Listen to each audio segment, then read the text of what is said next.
Magandang umaga mga kababayan, Biker Adventure. Mayroon lang tayong mga kababayan, mayroon na ako ibalita sa inyo, no?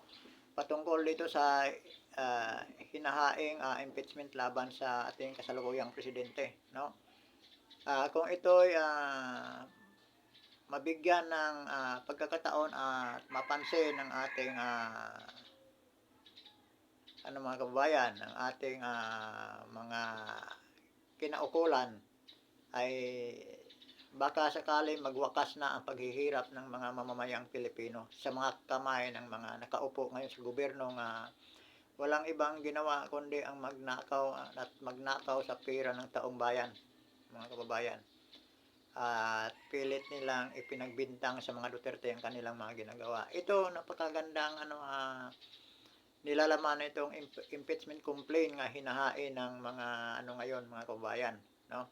Ng ating mga kababayan, at hindi tulad sa impeachment nga hinahain na kay BP Sara nga walang malinaw nga mga kababayan, walang malinaw nga dahilan kundi dahil lamang sa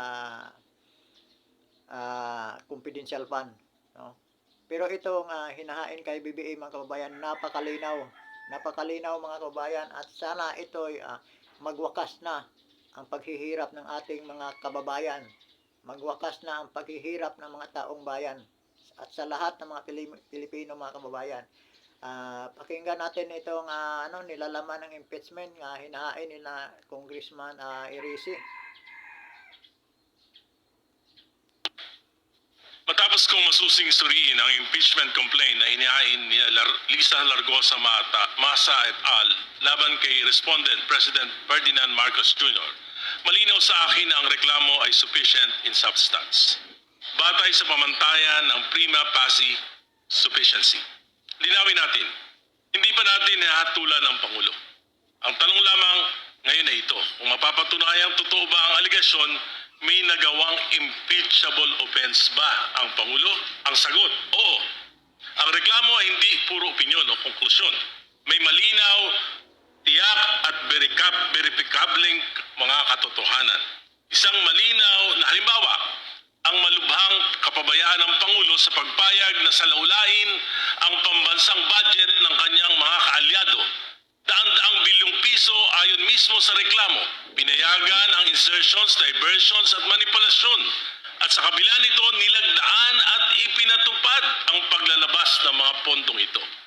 Ayon sa reklamo, pinahintulutan at nilaglaan ng Pangulo ang paglalabas ng bilyong pisong unprogrammed and appropriations, mga pondong walang tiyak na pinanggagalingan na ginamit umano sa ghost projects, substandard infrastructure projects at maanumalyang flood control. Hindi ito simpleng pagkukulang, ito ay systematic acts na tuwirang pumapasok sa betrayal of public trust. Ang reklamo rin ay malinaw na nagsasaad na pinayagan ng Pangulo ang paggamit at pag-divert ng pondo mula sa PhilHealth, PDIC at Foreign Assisted Projects appropriations na nagdulot ng malalaking pagkaantala sa mga flagship projects ng ating bansa, Metro Manila Subway, PNR Elevated Rail at iba pa. Ang epekto nito, bilyong-bilyong pisong nawala dahil sa commitment fees, penalties at price escalation.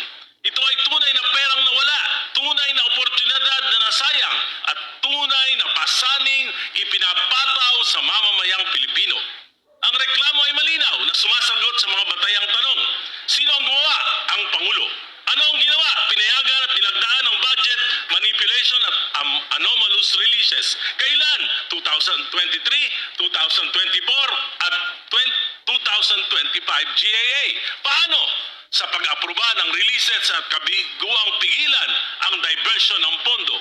Higit sa lahat, may direktang ugnayan ang mga gawain ito sa impeachable offense na betrayal of public trust. Ang mga aligasyon ay grabe. Tinatamaan ang public interest, sinisira ang constitutional order at winawasak ang tiwala ng mamamayan sa pamahalaan. Kung mapapatunayang totoo ang mga ito, may nagawang impeachable offense ang Pangulo. Iyan lang ang dapat nating pagbasyahan sa yugtong ito. Dapat bigyan ng pagkakataon ang mga nagrereklamo na magharap ng mga ebidensya, magsumite ng mga sworn statements at mapatunayan ang kanilang mga aligasyon. Kasabay nito, dapat ding bigyan ng pagkakataon ng Pangulo na ipagtanggol niya ang kanyang sarili. Ito ay hindi pag-uusig, ito ay due process, ito ay justisya para sa nagrereklamo, para sa Pangulo at higit sa lahat, para sa mamamayang Pilipino na may karapatang malaman, pinabayaan ba? May ginawa bang kasalanan? Pinagnakawan ba tayo? Kapag pinatay ang investigasyon, kung pipigilan ng komiting ito ang pag-usad ng investigasyon, ang magiging imahe ng Kamara ay may pinagtatakpan. Lalo na't maraming mambabatas ang di umano'y nakinabang. Maraming distrito ang biglang nagkaroon ng mga bilyong-bilyong alokasyon. At marami sa mga ito ay napunta sa mga flood control projects. Kung pipigilan natin ito, baka tayo mismo ay husgahan ng bayan bilang kasabwat sa pagtatakip sa katotohanan. Lalo pang magpapabagsak sa tiwala sa gobyerno, magpapahina ng ekonomiya, magpapalayas ng investors, magpapawala ng trabaho at magpapalalim ng kahirapan. At sa susunod na tagulan, sa bawat baha, sa bawat dilubyo, sa bawat buhay na malalagas, tayo ang sisingilin ng mamamayan. Madam Chair, hindi natin dapat katakutan ang katotohanan. Ang dapat nating katakutan ay ang pagtatakip dito.